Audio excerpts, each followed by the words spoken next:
People often say that in America, if you drive far enough away from the city, you'll find places that still exist on the map, but whose souls have long since died. Places that have been forgotten. Roads no one wants to travel after dark. Small towns tucked deep within pine forests, where the locals fall silent the moment you mention a name they don't want to hear.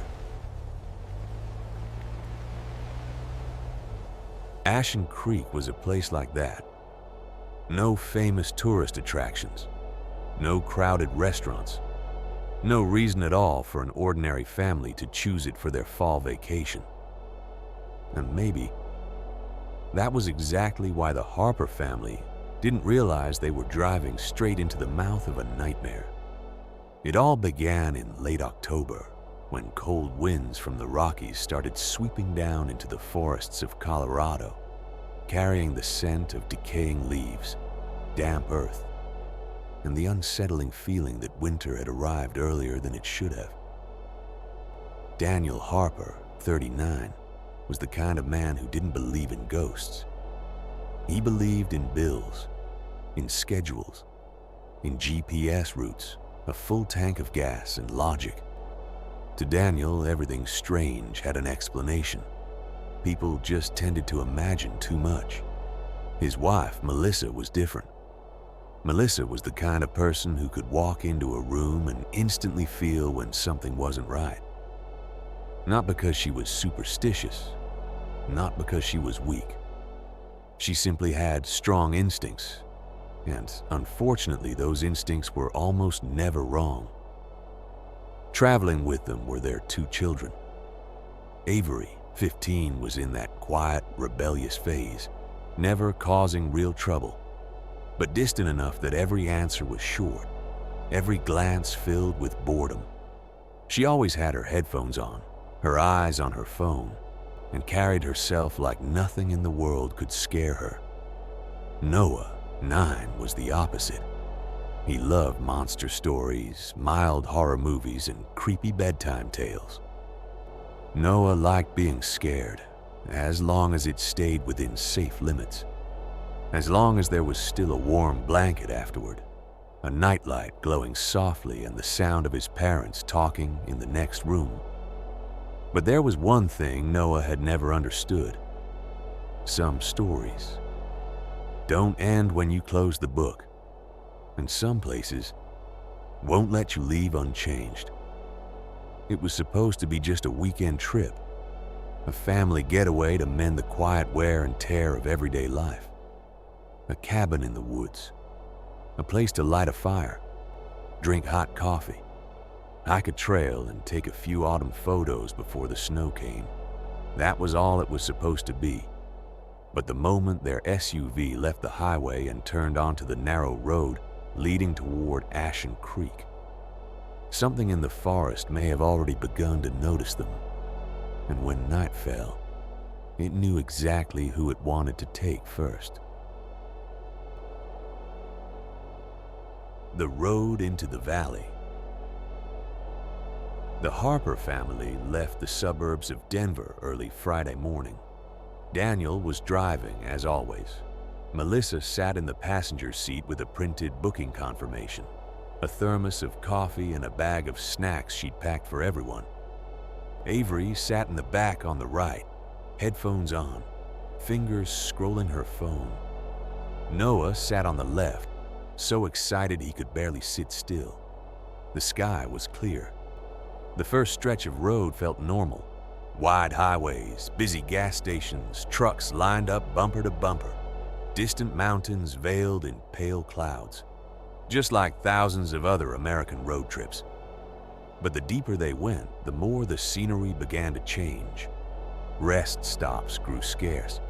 The small towns they passed through slowly lost their familiar sense of warmth. Some had nothing but an old church, a diner long since closed, a rusted gas pump, and a few wooden houses with yards covered in dry leaves. When they turned off the main route to follow directions toward Ashen Creek, Melissa started to feel uneasy. The 2-lane road quickly narrowed. The pavement grew rough. Power poles thinned out, then disappeared entirely. The GPS began to glitch. Cell service dropped to a single bar, then nothing at all. On both sides of the road stood dense pine forest, tall, unnaturally dark. The trunks were packed tightly together like massive pillars holding up a gray, collapsing sky. The wind wasn't strong, yet the treetops swayed faintly, as if whispering to one another at a height no human could hear. Noah was the first to break the silence. "Dad, this place looks like something out of a horror movie." Daniel chuckled. "Just because there's a forest doesn't make it a horror movie. But it really does. There are no cars, no houses. What if someone's just standing in the middle of the road? Then I'll break. What if it's not a person?" Avery didn't take off her headphones, but muttered dryly, "Then maybe this trip will finally get interesting." Melissa turned to her husband. "I don't like this place." Daniel kept his eyes on the road. "It's just a forest."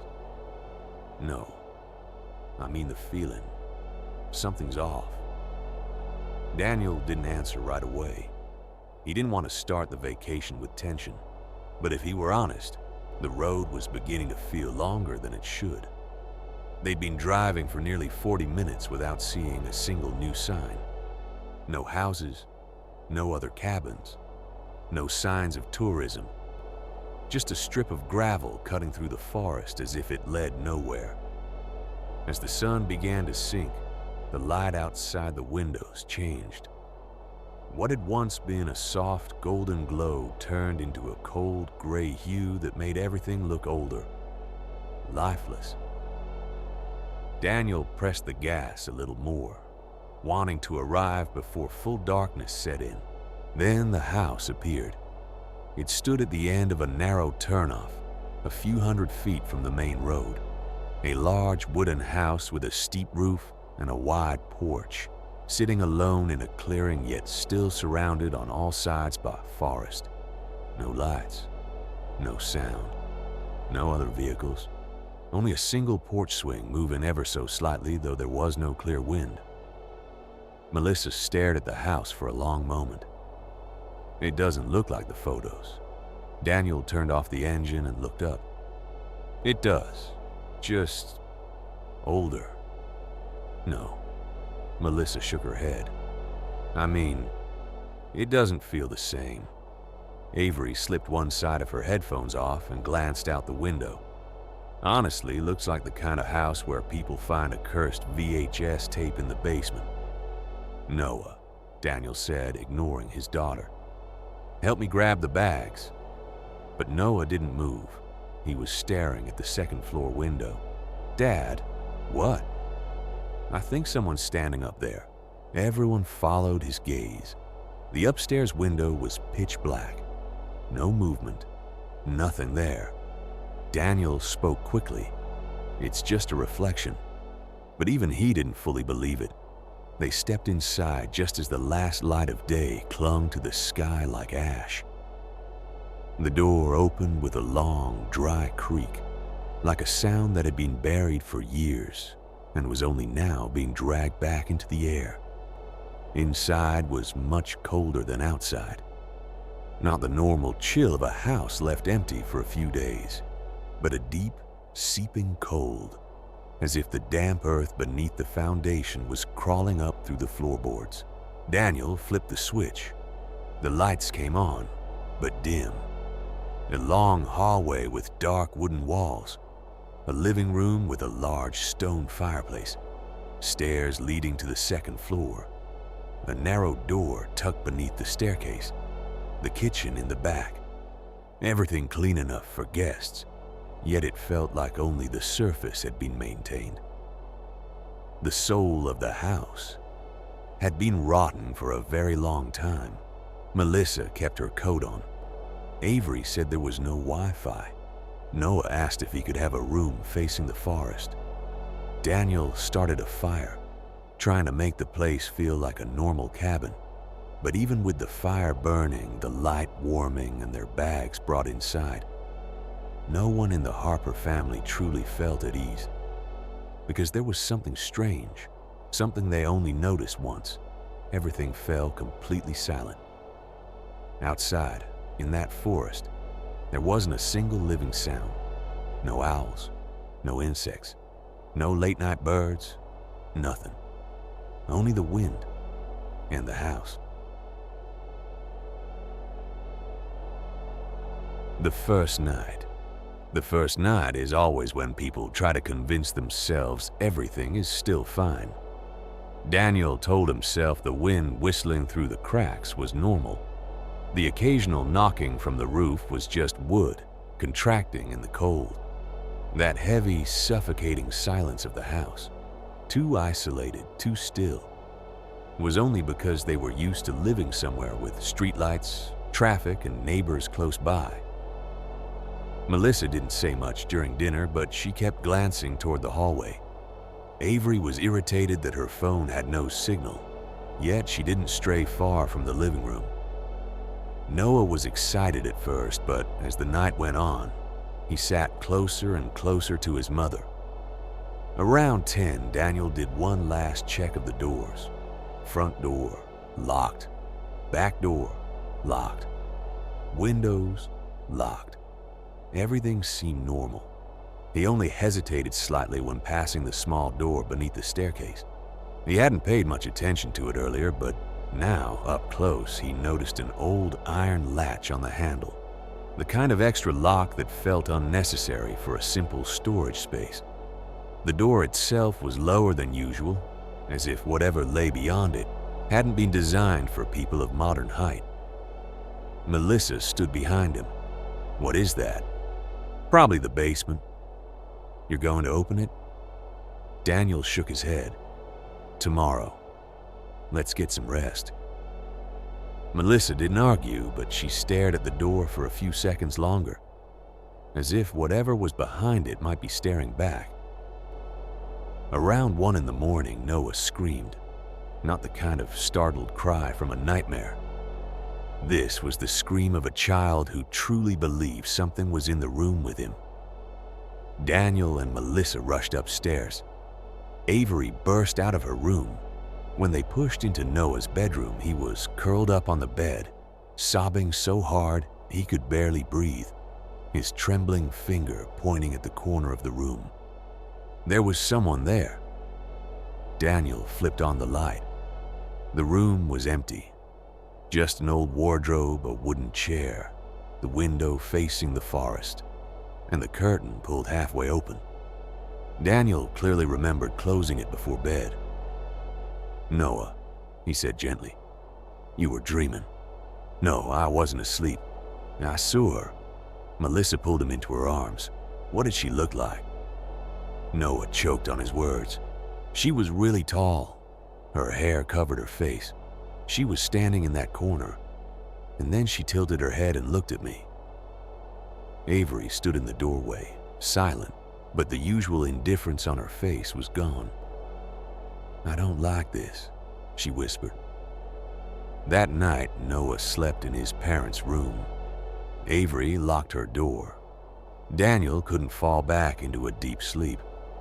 He lay awake, staring at the ceiling, listening to the wind move through the wooden house, listening to the strange sounds of its aging structure, and wondering why he felt so tense. At 2:37 a.m., he heard footsteps in the upstairs hallway. Very light, very slow. Not the heavy steps of an adult, but small bare feet touching the wood, lifting and setting down again in a steady rhythm. Daniel held his breath. He thought of Avery. Maybe she was going to the bathroom. Maybe Noah had gotten out of bed in his panic. Maybe there were plenty of reasonable explanations. But Noah was asleep beside him. So was Melissa. The footsteps stopped right outside their door, just stood there, silent. Daniel stared at the dark door, almost entranced. If someone was outside, he should have seen a shadow beneath it. but there was nothing. Then the footsteps continued, moving away from their room, slowly down the hallway, toward Noah's room. The next morning, Daniel didn't mention it. He didn't want to make things worse. But when he went downstairs, he found something that made it hard to keep pretending everything was normal. On the kitchen table sat an old leather notebook.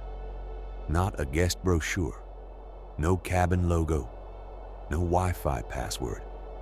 Just a worn brown journal, its edges frayed, as if it had been left there for years. He opened it. The first pages were filled with handwritten notes, the ink smudged from moisture. Patrick keeps hearing footsteps on the roof. Eliza refuses to sleep in the east room. She says someone sings to her from inside the walls. Patrick told me to stop writing. He says I'm scaring the children. But if I don't write this down, I'm gonna lose my mind. Daniel kept reading, his hands growing cold. Don't let them learn the children's names. Don't open the door if you hear me calling from outside. They learn fast. Melissa walked in, saw his face, and grabbed the journal. Halfway through, she snapped it shut. We're leaving. Wait. No, Daniel, I'm serious. Avery had come into the kitchen. She read a few lines, then looked at her father. You don't think someone should have taken this place off the listings? Daniel didn't answer, because at that moment, from beneath the staircase, came a faint sound, a scratching noise, like fingernails dragging slowly across wood from the other side of the small basement door. Everyone turned. The scratching stopped. Then the iron latch on the basement door slowly clicked open.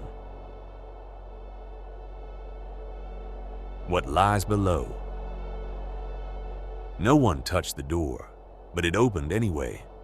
It didn't burst open, just slowly crept ajar, so slowly that you had to stare at it like watching a second hand, counting down to something terrible. A wave of cold, damp air rose from the dark staircase below. Noah immediately stepped back behind his mother. Avery gripped the edge of the table. Melissa whispered, "Close it." Daniel didn't respond. He was listening. Was there something down there? Rats? Wind? An old ventilation system? Some explanation that could still keep this within the bounds of the normal world. But the only thing coming up from the basement was silence. The kind of silence so thick it felt like the place wasn't just empty of sound. It was swallowing the sound around it. Daniel turned on his phone flashlight and stepped closer, pushing the door wider. A narrow wooden staircase descended into darkness.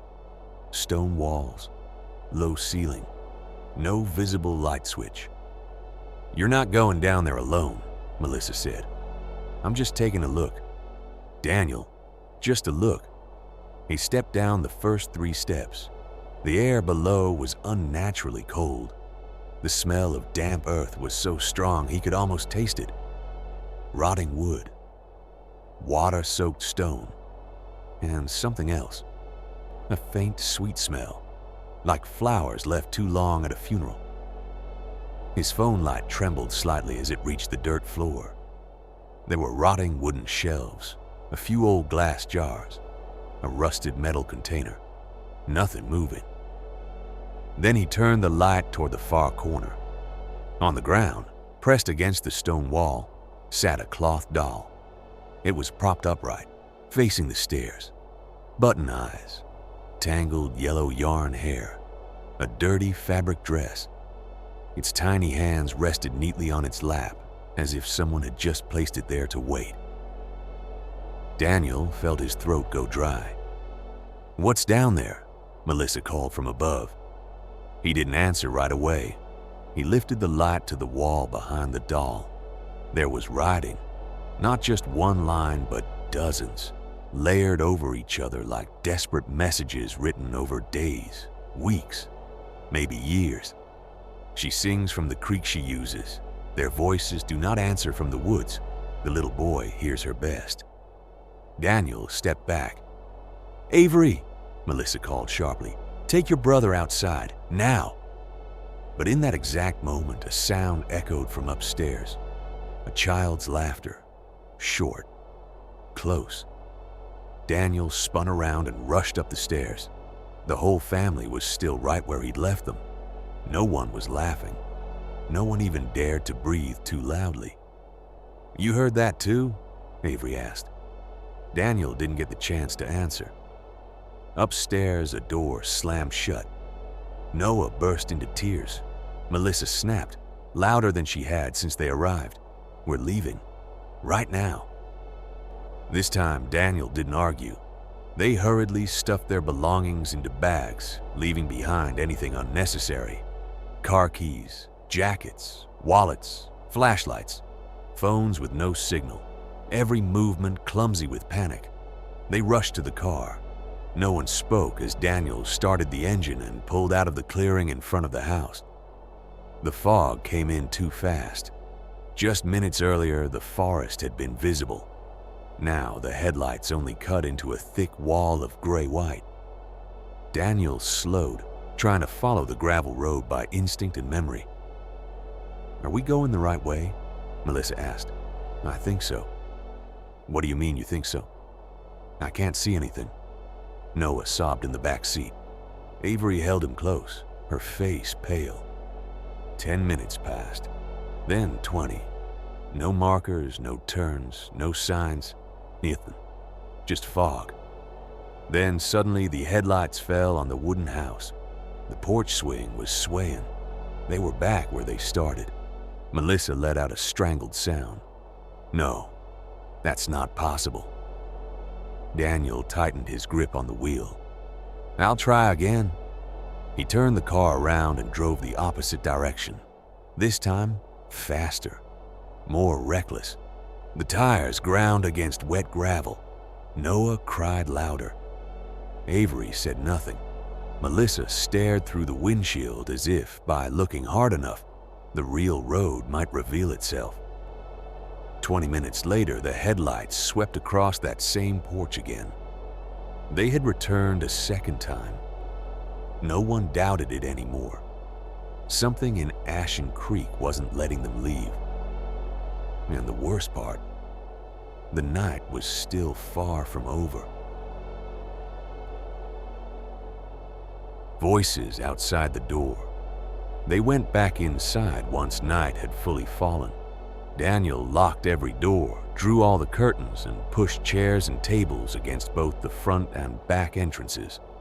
Melissa built the fire higher in the fireplace. Avery grabbed a knife from the kitchen. Noah curled up on the couch, eyes red, refusing to leave his mother's side. They all stayed in the living room. No one wanted to be alone. No one wanted to go upstairs. No one wanted to pass that basement door again. Daniel told them what the old man at the gas station had said. The house once belonged to the Morgan family. The son froze to death in the woods. The daughter vanished. The father hanged himself. The mother went insane. When he finished, Melissa pulled a folded piece of paper from her coat pocket. "I didn't get a chance to show you this." She had found it under the mattress in the bedroom. The handwriting was messy, uneven. "If anyone finds this, please don't let the children hear their mother calling from outside. Even if it sounds like me, don't open the door. That's not me." Signed, Helen Morgan. No one spoke. Then from the front door came 3 knocks. Knock, knock, knock. Calm, even. Unhurried, not loud, like whoever was outside knew there was no need to rush. Noah clutched his mother's hand. A voice came right after. "Daniel." It was Melissa's voice, soft, shaking, clear, as if she were standing right on the porch. "Daniel, open the door. I'm so cold." Melissa was sitting right beside Noah. All the color drained from her face. Outside, the voice continued. "Why did you lock it? Let me in." Noah started crying. Avery backed away behind the couch, the knife trembling in her hand. Daniel stood up, but Melissa grabbed his arm so tightly her nails dug into his skin. "Don't." Outside, Melissa's voice stopped. A brief silence. Then it changed. Avery's voice. "Mom, Dad, I fell." Avery immediately covered her own mouth, as if hearing her own voice from outside was enough to drive her mad. Then came Noah's voice. "Dad, it's so dark," Noah screamed. Now something outside began scratching at the wood. Not hard, just enough to make them imagine long fingernails dragging slowly across the door. Then it stopped. Everything went silent. No wind, no trees, no footsteps. And from upstairs came the sound of a ball rolling. Thunk, thunk, thunk. Noah stared at the ceiling, his whole body shaking. "I don't have a ball." Daniel grabbed a flashlight and a kitchen knife. "I'm going up," Melissa whispered, her voice barely there. "Don't leave me with them." Daniel hesitated. He hated this choice. But if something had already gotten inside, they couldn't just sit and wait for it to appear behind them. He climbed the stairs. Each step creaked like it was groaning beneath his weight. The upstairs hallway felt darker and longer than it had during the day. Noah's bedroom door was open. Avery's door was open too. At the far end of the hall, near the bathroom, a small red rubber ball sat still on the floor. Daniel didn't remember bringing it. He shone the flashlight at it. It rolled forward on its own, then stopped. Daniel froze. His light flicked up to the mirror hanging beside the bathroom. In the reflection, behind him, stood a woman at the end of the hallway. Long, soaking wet hair covering her face. A dirty white nightgown. Her head tilted to one side. He spun around. Nothing. When he looked back at the mirror, the reflection was no longer the hallway. It was the basement. Pitch black. And in the center of that darkness, two small points of light opened, like eyes. Downstairs, Melissa screamed. Daniel turned and ran. The basement door was wide open. The latch lay broken on the floor. And from deep below the house came a woman's voice, soft, gentle, and utterly wrong. "Noah, come down here to Mommy." The door that opened from within. Daniel slammed the basement door shut and shoved a wooden cabinet in front of it. Melissa clutched Noah so tightly she was almost suffocating him. Avery stood near the fireplace, eyes wide and unblinking. Then all the lights in the house went out.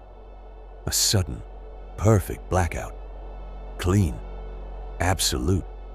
The house plunged into total darkness. Noah screamed. Melissa called Daniel's name. Daniel switched on his flashlight, the beam shaking as it swept across the living room.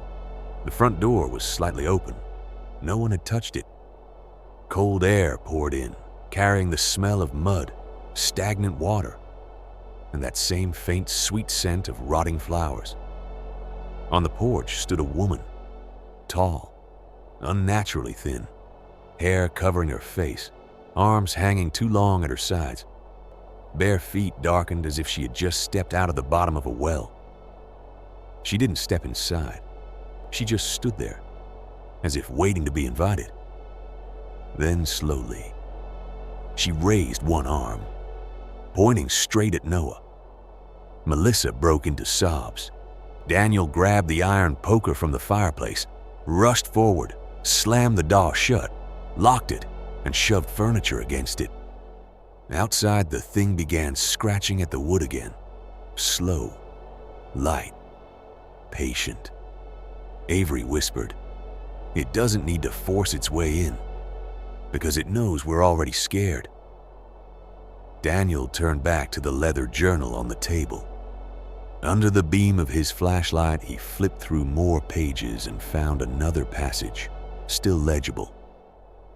To make it leave, You have to return what it latched onto, to the place where it first crossed over. At the edge of the page, in smaller writing, almost washed out, the old well by the creek. Melissa looked up. The old well by the creek. Daniel remembered the listing photos. There had been a small creek behind the house. If this thing had attached itself to something brought up from that well, then the doll in the basement might be it. Outside, the scratching stopped. In its place came footsteps on the roof. Light, bare, slow. It moved back and forth above them as if searching for the weakest point to break through. Melissa sobbed. "Daniel, please." Daniel stood up. "I have to get the doll." "No. If that's the only way to end this, then I have to." Avery spoke up unexpectedly. "I'm going with you." "No way. I'm not letting you go down there alone." Daniel started to argue, but when he looked into his daughter's eyes, he knew it was pointless. Avery was terrified, nearly frozen with fear, yet she was still standing, still choosing to go with him. In that moment, Daniel didn't see a distant teenager. He saw his daughter, braver than most adults. Melissa stayed with Noah. Daniel and Avery pulled the cabinet away from the basement door. The latch was broken, so the door opened with the slightest touch. Cold air slithered up around their ankles like water. They stepped down. This time, the basement wasn't silent. There was the tapping of fingernails against stone, whispers layered over one another, water dripping, though no source could be seen. The doll was still in the corner, but now on the dirt around it there were dozens of small footprints circling it. They hadn't been there before. They were new. Daniel crouched and grabbed the doll. It was freezing. The instant his hand touched it, the flashlight died. Darkness swallowed them whole. Avery screamed. From every direction, dozens of voices rose at once. Children, women, laughter, crying, all blending into something so warped it wasn't meant for human ears. Something brushed past Daniel's face, soft, wet, cold, like hair. He didn't think. He grabbed Avery's wrist, clutched the doll, and dragged her up the stairs. Behind them, tiny footsteps scrambled across the dirt in pursuit.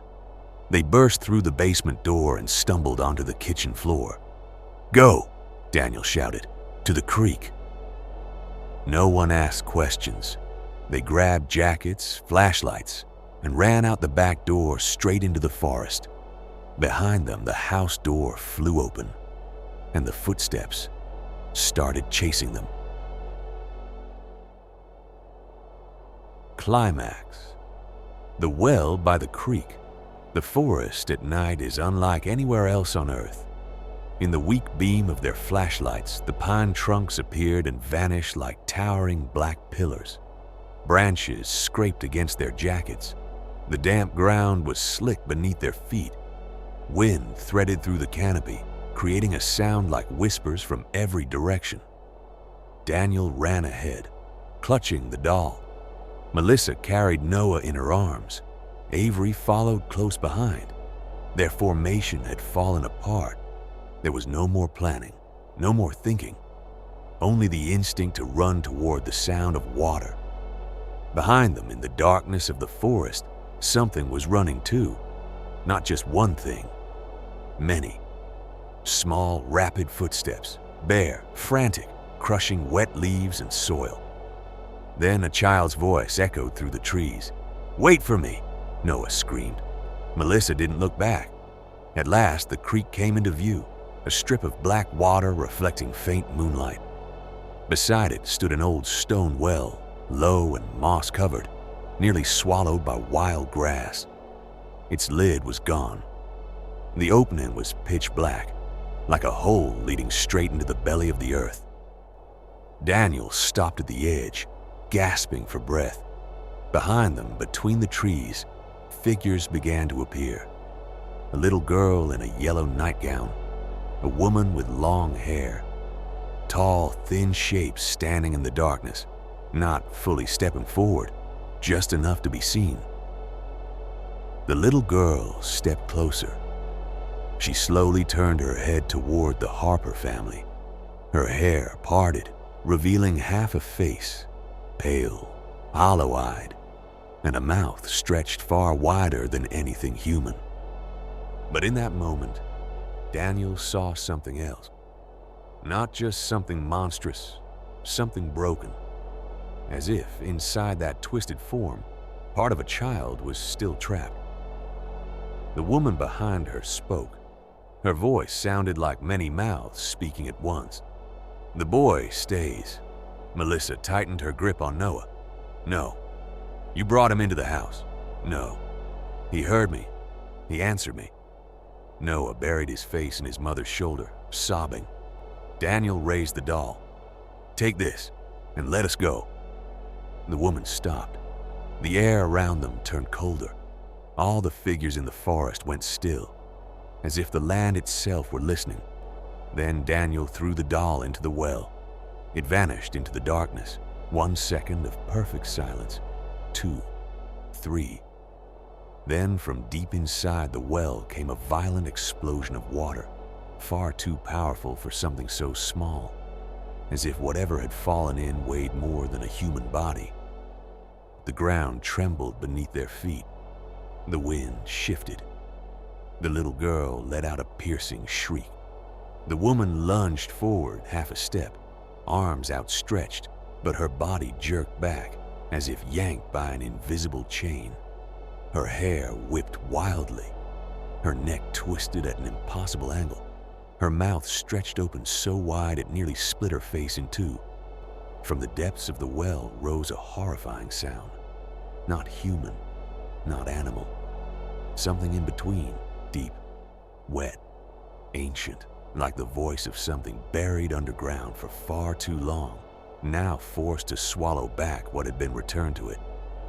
The figures in the forest began to distort, unraveling like smoke being pulled backward. The little girl was the last to remain.